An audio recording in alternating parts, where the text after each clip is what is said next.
জাতীয় কংগ্রেসের প্রাপ্তবর্গ সভাপতি আমাদের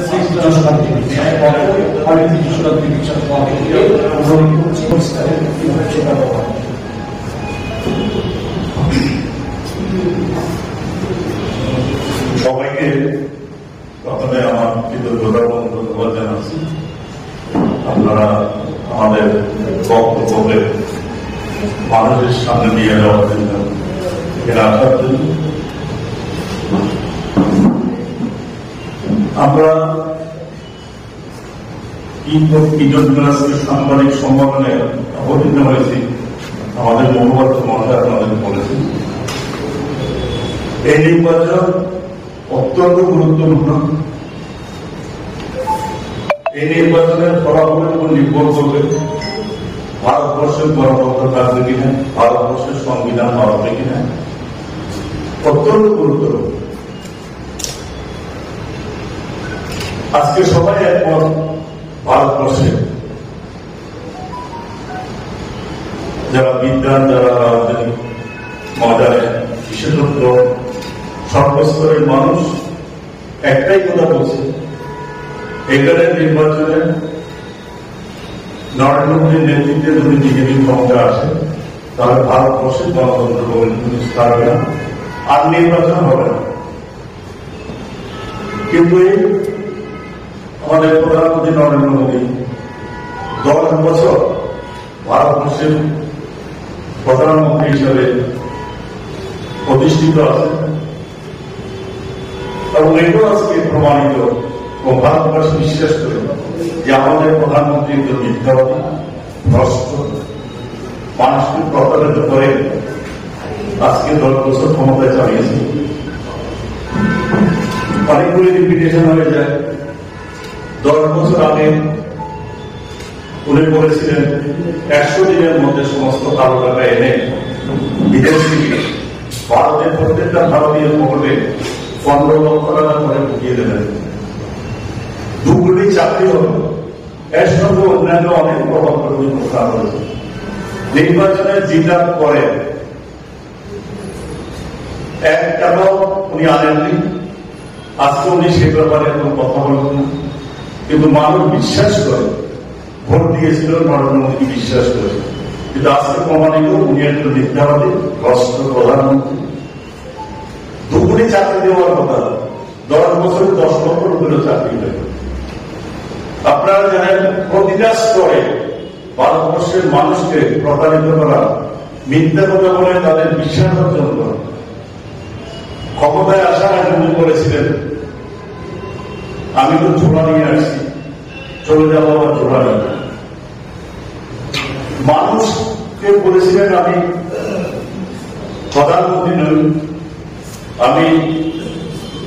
আমি ধারবান হিসেবে কাজ করছি, কোন দুর্নীতি হতে যাব না। মানুষ বিশ্বাস করেছিল, এমনভাবে পরিবেশন করেছিলেন। পরবর্তীকালে প্রধানমন্ত্রী হওয়া কিছুদিনের মধ্যে আপনারা দেখেছেন যে নরেন্দ্র মোদী নিজেকে দাবি করেছিলেন যে আমি ঝোলা নিয়ে এসেছি, ঝোলা নিয়ে চলে যাবো, আমরা দেখলাম উনি যে পোশাকটা বলেন সেটার দাম 10 লক্ষ টাকা। আজকে ভারতবর্ষে জিজ্ঞেস করেছে 10 লক্ষ টাকা আপনি তো ভিখারি, দিনে 4 বার পরিবর্তন করেন, 10 লক্ষ টাকা পোশাক করে কে টাকা আপনাদের? আজকে রাজীব গান্ধী, ইন্দিরা গান্ধী, সোনিয়া গান্ধী সবাই পুরোপুরি ঘৃণার সৃষ্টি করার একটা চেষ্টা করছেন, অপচেষ্টা করছেন।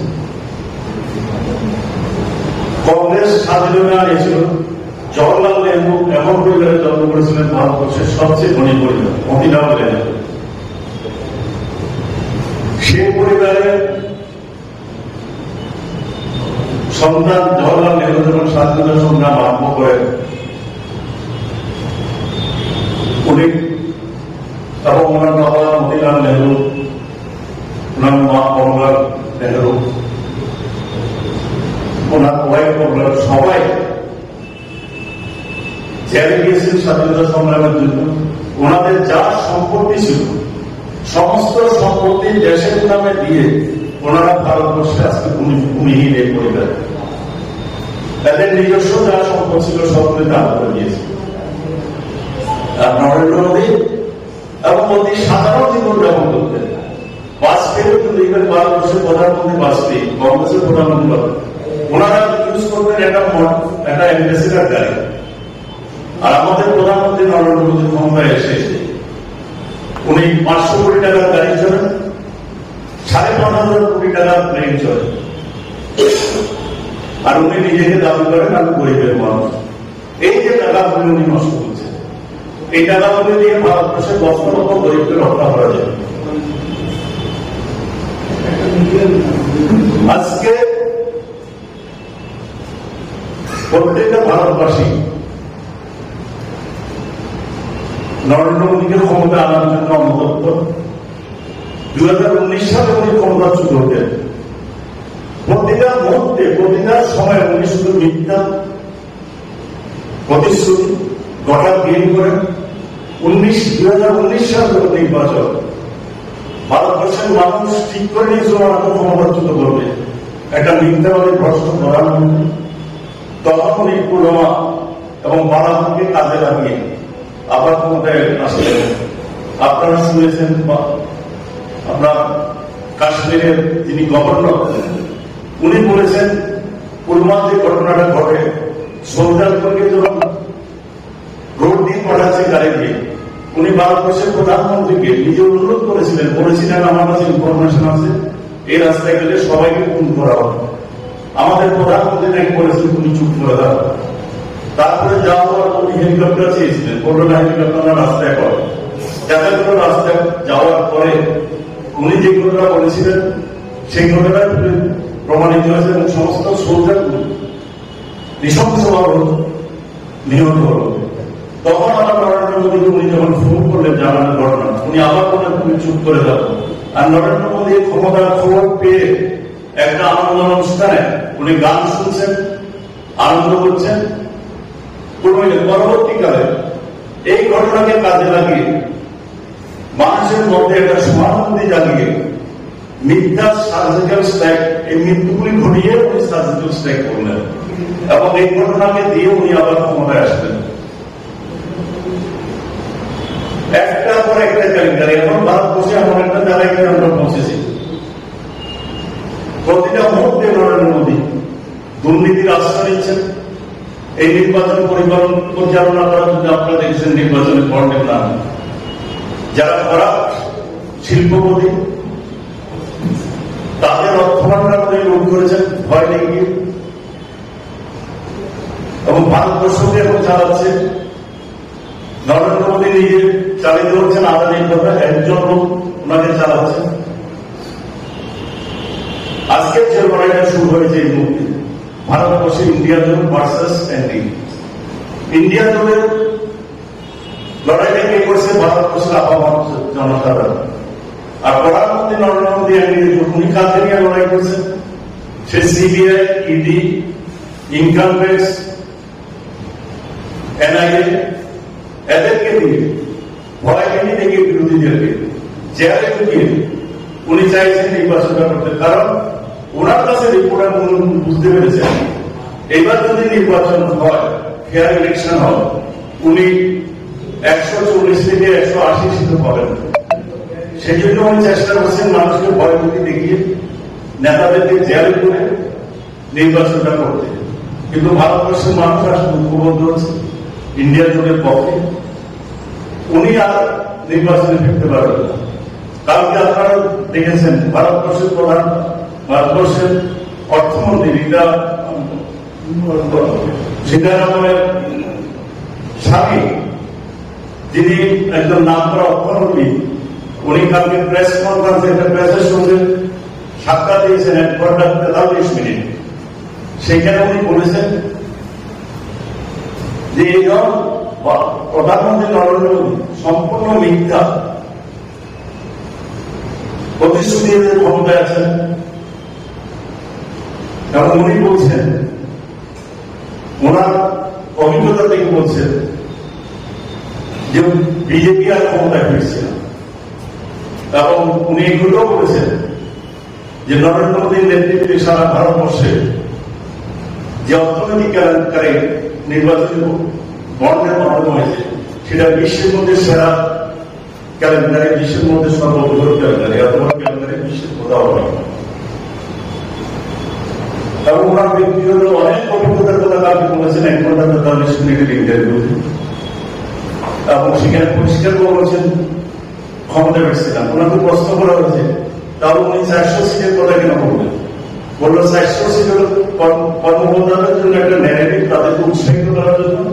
কারণ উনি জানেন, উনি যদি বলেন যে আমি মেজরিটি নিয়ে ক্ষমতায় আসছি, তাহলে উনি আর ক্ষমতায় আসতে পারবেন। এমন একটা সংখ্যাও বলেছেন ঐক্যমূলের মতো। ঐক্যমূল বলেছিলেন এবার 200 পার পেলেন 70 সিট, কিন্তু কর্মীদেরকে একটা ন্যারেটিভ সৃষ্টি করে দিয়েছিলেন গদি মিডিয়ার মাধ্যমে দিনের পর দিন প্রচার করে যে ঐক্যমূলে 200 সিট পাচ্ছে। পরবর্তীকালে দেখা গেল 204ও আরেকটা মিথ্যা, মানুষকে কর্মীদেরকে উৎসাহিত করার জন্য কোন অবস্থাতে ক্ষমতায় ফিরবেন না। আর এই উৎসাহে এই নরেন্দ্র মোদীর এইসব মিথ্যা কথা প্রলোভিত হয়। আমাদের রাজ্য নির্বাচনের যে সুষ্ঠু নির্বাচন করতে গেলে যে পরিবেশ থাকা দরকার সেটা কলুষিত হচ্ছে। আমরা কোথাও প্রচার করতে পারছি না, মিটিং করে বাধা দিচ্ছি, লোকজনকে বিরতি দেখাচ্ছে। যেখানে মিটিং হচ্ছে সাধারণ মানুষকে বলছে মিটিং এ যাওয়া যাবে না। এবং প্রদেশ কংগ্রেসের বহুবার অভিযোগ করা হয়েছে নির্বাচন কমিশনের কাছে, কিন্তু দেখা গেল তার কোন প্রতিকার নেই। এদের বিরুদ্ধে কোন ব্যবস্থা নেওয়া হচ্ছে না। আজকে আধিকারিকেরা সম্পূর্ণভাবে নীরব, ওদেরকে প্রচার করতে দেওয়া হচ্ছে, ওরা ফ্ল্যাগ পোস্টার লাগাচ্ছে। কিন্তু ইন্ডিয়াতে বড় অবস্থা তো ওরা ফ্ল্যাগ পোস্টার লাগাতে পারছে না গুন্ডাদের, ওদের গুন্ডামির জন্য। কিন্তু আমরা বিশ্বাস করি এরা যে সুষ্ঠু নির্বাচন 2 সিটে বিজেপি হারবে, এবং সেজন্য আমরা মানুষের কাছে আবেদন জানাবো শক্তি সাহস সঞ্চয় করতে, বুথে যেতে, সাধারণ মানুষকে ঐক্যবদ্ধ করার জন্য। গুন্ডামি করে তোমরা কোনোদিন কোন রাষ্ট্রকে টিকে রাখতে পারে। ব্রিটিশ পর্যন্ত থাকতে পারেনি রাজ্যে যখন স্বাধীনতা সংগ্রাম হয়েছিল। ব্রিটিশ সাম্রাজ্য তাদের পুলিশ হিসেবে গেছিল, কিন্তু ভারতবর্ষের স্বাধীনতা সংগ্রামীদের দমন করতে পারেন।